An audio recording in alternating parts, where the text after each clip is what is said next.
I don't need to speak in tongues to say I'm praying in the spirit.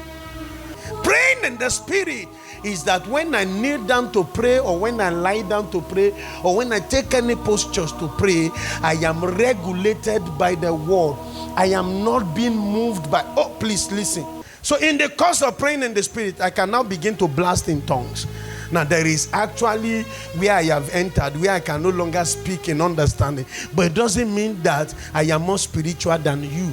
Apostle Paul said, I speak in tongues more than most of you, but I still pray in understanding. Do you remember that he said so? Can the praying in understanding by Apostle Paul mean praying carnally?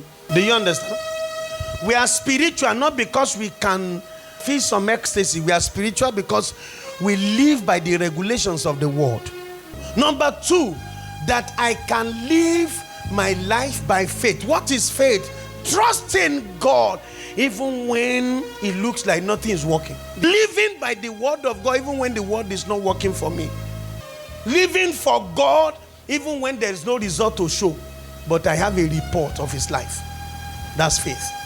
But two things now. Living by faith, living by the word, right? That's spirituality.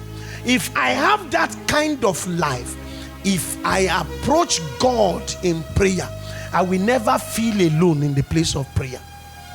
Do you understand that?